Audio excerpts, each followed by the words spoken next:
Messieurs les présidents des organes et institutions spécialisées de l'UEMOA, Mesdames et Messieurs, en vos rangs, grades et qualités, je voudrais vous souhaiter la bienvenue au siège de la Banque centrale à Dakar à l'occasion de cette première session ordinaire du Conseil des ministres au titre de l'année 2024. C'est avec un plaisir renouvelé que nous nous retrouvons pour notre rencontre trimestrielle, après celle du 21 décembre 2023 à Cotonou en République du Bénin. En cette circonstance, je me réjouis de votre participation effective à cette session et des efforts que vous avez bien voulu consentir à cet égard. Je voudrais également saisir la présente occasion pour exprimer aux autorités sénégalaises nos sincères remerciements pour l'accueil chaleureux et fraternel réservé à toute la délégation, ainsi que pour les facilités mises à notre disposition en vue d'assurer la réussite de cette rencontre. Je voudrais aussi saluer la bonne tenue des élections présidentielles du 24 mars 2024, féliciter et souhaiter plein succès aux nouvelles autorités dans leur magistrature. Chers collègues, depuis notre dernière session, des évolutions sont intervenues au sein de notre Conseil avec l'arrivée de 5 nouveaux membres.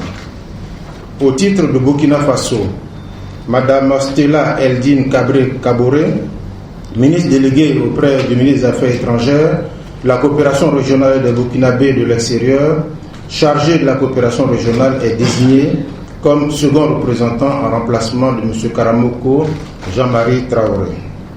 Au titre de la République de Guinée-Bissau, M. Ilidio Vieira T est nommé ministre des Finances en remplacement de M. Souleymane Seydi et M. Suarez Sambou, ministre de l'Économie, du Plan et de l'Intégration régionale, est désigné comme second représentant en remplacement de Mme Moussouba Kanté. Au titre de la République du Niger, M. Ali Mahaman Lamine Zeyn, Premier ministre, est nommé ministre de l'Économie et des Finances en remplacement de M. Ahmed Djidoud et M. Boubacar Moumouni, ministre délégué auprès du Premier ministre chargé des Finances, est désigné comme second représentant en remplacement de M. Rabiou Abdou. Je voudrais adresser nos félicitations aux nouveaux membres et leur souhaiter la bienvenue au sein du Conseil, tout en les assurant de notre soutien et de notre entière disponibilité pour la réussite de leur mission. Aux ministres sortants, j'aimerais réitérer la reconnaissance du Conseil pour leur riche et pertinente contribution aux travaux de notre organe. Chers collègues, Mesdames et Messieurs, la présente session se tient dans un contexte de poursuite de la croissance économique dans l'UEMOA, malgré la conjoncture internationale peu favorable. L'activité économique est en effet restée dynamique au 4e trimestre 2023, avec une progression de 5,7% du PIB réel en rythme annuel, niveau identique à celui enregistré le trimestre précédent. Le taux d'inflation au sein de notre zone est ressorti à 3,7% en 2023 contre 7,4% en 2022. Ce recul a été favorisé par l'atténuation des pressions inflationnistes sur les produits alimentaires et les efforts des États pour lutter contre la vie chère, ainsi que les effets des mesures de politique monétaire prises par la BCEAO. Ainsi, les perspectives économiques de l'Union restent favorables, même si elles demeurent tributaires de l'évolution de la conjoncture internationale, de la situation sécuritaire et socio-politique dans l'Union, ainsi que des effets du changement climatique. Pour l'année 2024, selon les prévisions de la BCEAO, la croissance du PIB de l'Union en termes réels ressortirait à 6,5%.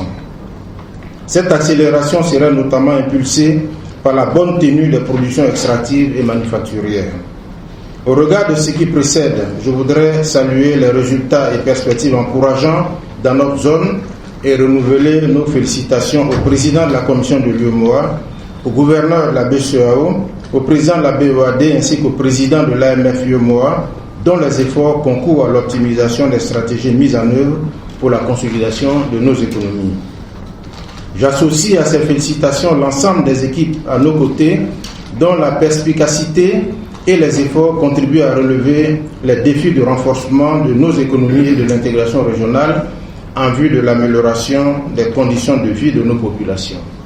Chers collègues, Mesdames et Messieurs, le projet d'ordre du jour soumis à notre appréciation s'articulera autour des points ci-après.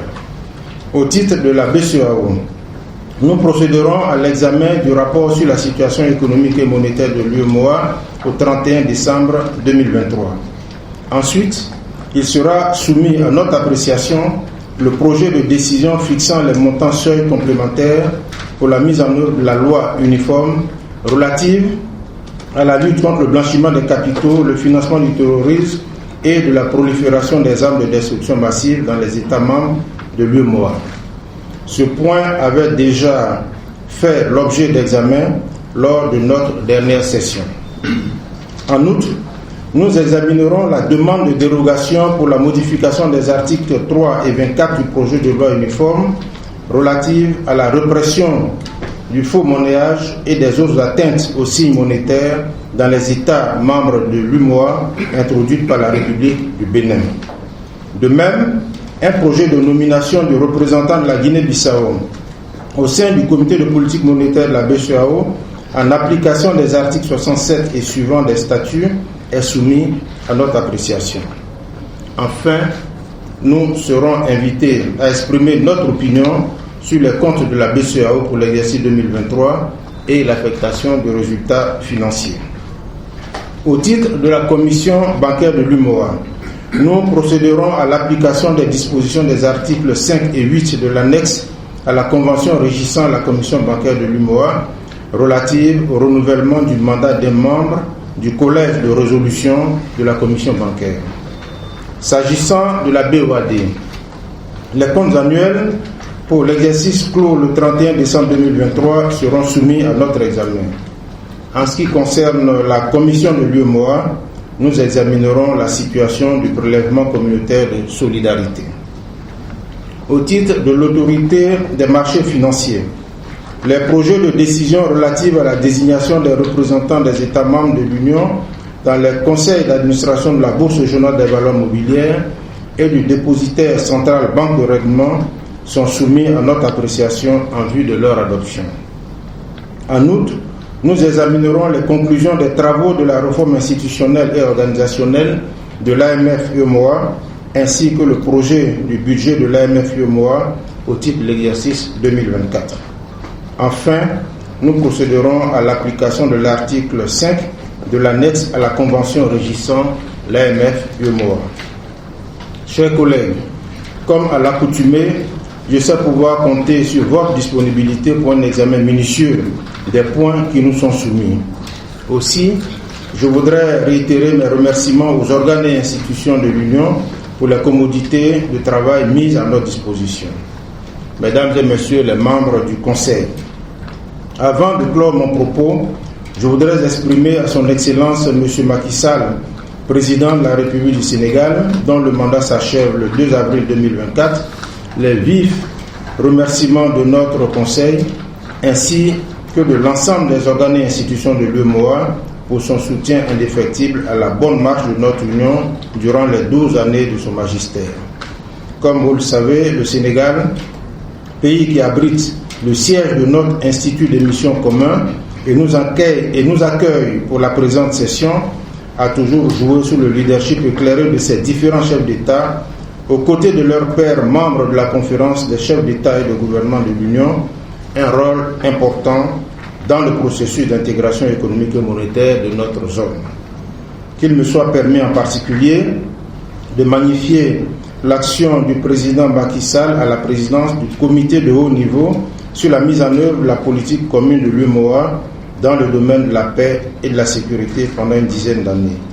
Je voudrais également associer notre organe au vibrant hommage rendu par la conférence des chefs d'État et de gouvernement, autorité suprême de l'Union, au président Macky Sall lors de sa session du 24 février 2024 à Abuja, en République fédérale du Nigeria, et lui témoigner toute notre reconnaissance pour sa contribution inestimable au renforcement de notre union économique et monétaire, ainsi que la consolidation de l'intégration africaine.